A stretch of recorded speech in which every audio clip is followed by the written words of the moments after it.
Hey, what's up guys? John here. Sri Lanka has completely collapsed. And what I see happening here in Sri Lanka versus what happened there 6 months ago and 12 months ago, it's very reminiscent of some of the early signs that we're starting to see here, which is rising oil prices, rising gas prices. Things are getting much more expensive. It's getting more challenging. But over there, now they banned petrol, non-essential petrol for 14 days, for 2 weeks. They need to flatten the petrol curve in Sri Lanka. And so what is happening here is there's food shortages. People can't commute to work. People can't work. There's uprisings, protests. Things are getting out of control over there. So much so to where this is also coupled with a situation that occurred last year in which they were told to use outside fertilizers, and these outside fertilizers produce very little crops. So they have less food and less opportunity, and they can't commute. They're told to work from home. This is pretty scary. This is pretty scary. I think we all need to take into consideration what's happening right now in the world.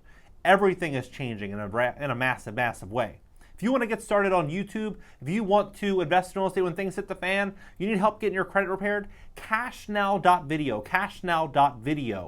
is the place to do it. We have to be prepared for situations like this. Take a look at what's going on.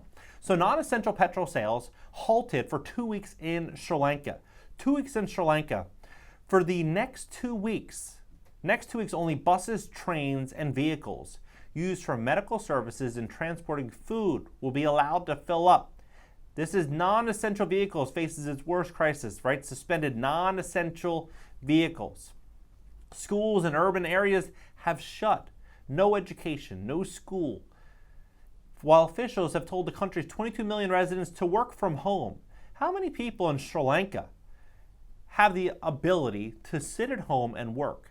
Not many, right? Most people, I would imagine in Sri Lanka, are in traditional old school business models, face-to-face human interaction, service-based businesses. This isn't some wealthy place like Monaco or, where people can simply just go home and work from home and hop on a phone call and do conference calls. I don't think so. I think most people in Sri Lanka don't have that flexibility to work from home. The South Asian nation is in talks over a bailout deal as it struggles to pay for imports such as fuel and food. Sri Lanka is the first country to take a drastic step in halting the sales of fuel to ordinary people since the 1970s oil crisis, when the fuel was rationed in the US and Europe and speed limits introduced to reduce demand. Nathan Piper, head of oil and gas researcher at Investec, told BBC, he said the ban underlined the steep rise in oil prices and limited foreign exchange reserves in Sri Lanka. Well, they said that by July 27th, the Prime Minister is saying that hopefully we'll have a shipment, but maybe we'll get lucky and we'll get something by the 13th, right? This is what they're saying, by the 13th. Many of the island's residents don't know how they'll be able to cope without fuel. There's been long queues at filling stations across Sri Lanka for months. I'm a daily wage earner. I've been in this queue for 3 days and I don't know when we'll get petrol. Drivers have been asked to go home with token distributed aimed at rationing scarce fuel stocks. Some kept queuing, but others couldn't. I was in queue for 2 days. I got a token number 11, but I don't know when I'll get fuel. He says, our family used to have 3 meals a day. Now we only eat twice a day. If this continues, they'll eat 1 time per day. 1 time per day. Look at this. Right here it says that fertilizers, rising oil prices, populist tax cuts, and 7-month bans on imports of chemical fertilizers last year that devastated agriculture have compounded the troubles. Right? So we see where this is going. Food shortages. Right? Food shortages, rising gas prices, likely massive levels of crime. When people are going from 3 meals a day to 2 meals a day, talking about 1 meal a day, you can bet that crime's going to go through the roof. Right? Things are going to get really scary there. There's no doubt about that. The question I have is, are we going to be heading in this direction? As we begin, leaning more in a direction towards, a new solution towards energy, right? Are we going to be stepping into a situation to where we could have this? I don't think we're going to do this as like a seamless type of transition. I think, in fact, it's going to be very tough and very rough. Severe economic crisis with the economy hit hard by the pandemic, rising energy prices, and populist tax cuts. Sri Lanka lacks enough foreign currency to pay for imports of essential goods. Acute shortages of fuel, food, medicines have helped to push the cost of living to record highs in the country. There's another similarity. Here in America, we're record highs. Average rent in America, $2,002. $2,002.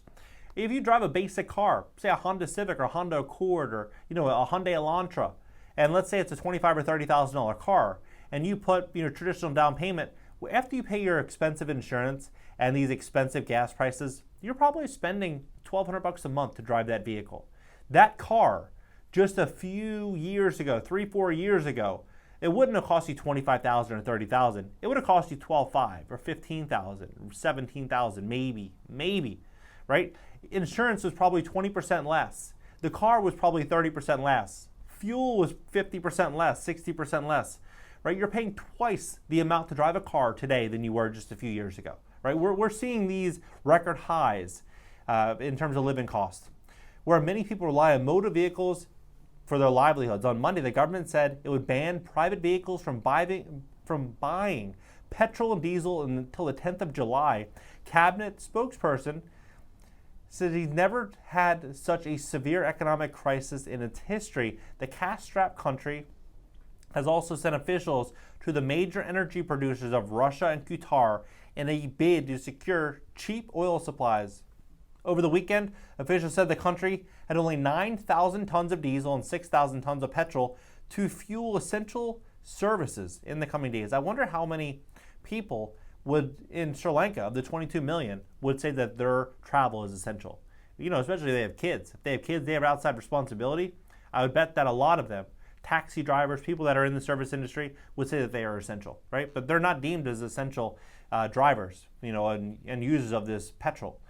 It has been estimated that the fuel stocks, would last for less than a week under the regular demand. We are doing everything we can to get new stocks, but we don't know when that will be, right? This is from the Power and Energy Minister.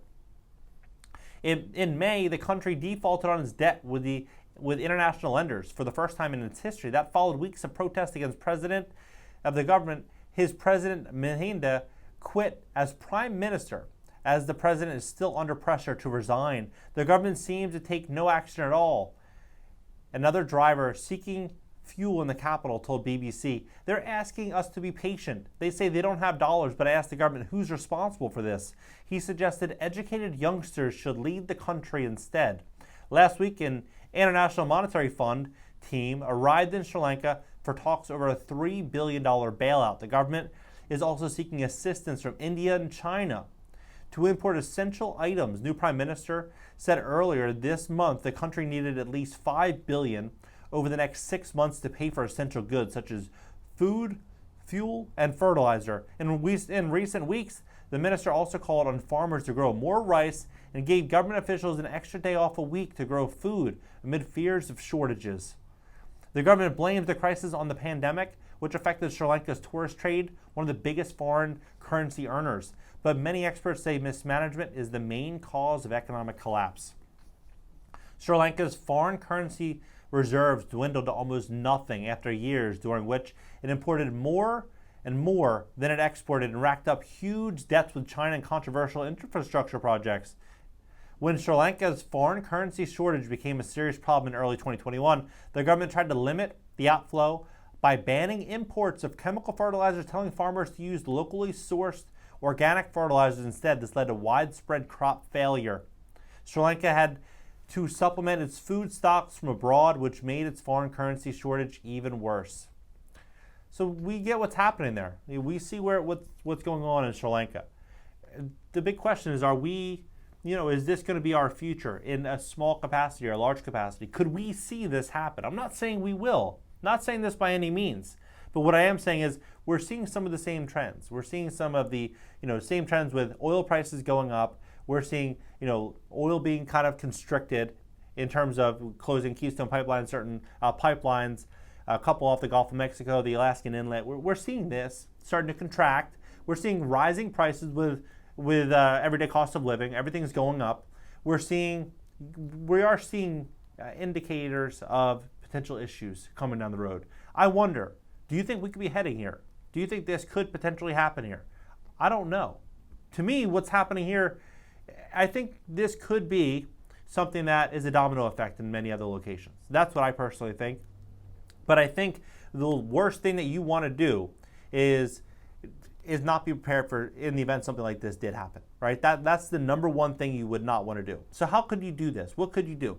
I think the best thing to do would simply be to get out a pen and paper and write down, your monthly income and, your monthly debts, figure out where you can save money, figure out how you could, position yourself accordingly. So if things do hit the fan, maybe you have 3 months reserved, 6 months reserved. You have a new source of income. You have a new stream of income. You have an online business. You have something to where, you can, have some extra security. I think money, real money equals wealth, and real wealth is options. Options is what is most important, I believe, in 2022. You want to have as many options as possible to where you can pivot and move with the times. If you want to get started on YouTube, I'd love to work with you. Cashnow.video, cashnow.video. If you need help with your credit, maybe you're paying 25 or 30% interest at one of these, predatory credit card companies, cashnow.video, and we can help you fix your credit. And really, my team's absolutely incredible. They'll be able to hop on a phone call with you completely for free. How that essentially happens is you would sign up and you won't be billed for 5 days. I'll have my team call you. They'll go through your report, talk about what they can and can't do for you, and they'll build out a plan for you. And if it makes sense and we can help you, we believe we can help you, then we'll move forward to help you. If we can't, then they'll give you free advice and your card will never be charged. So you have nothing to lose. If you want to really improve your credit score, cashnow.video. If you want to invest in real estate when the market crashes, cashnow.video. Subscribe. You'll also subscribe to my second channel. It's going to be an interactive call-in show this upcoming week. The link for that is pinned down below. And follow me on Instagram, LinkedIn, Twitter, TikTok, up in the banner. And catch you guys in the next video. If you're interested in being sponsored on my YouTube channel, visit cashnow.video/sponsor and fill out the application.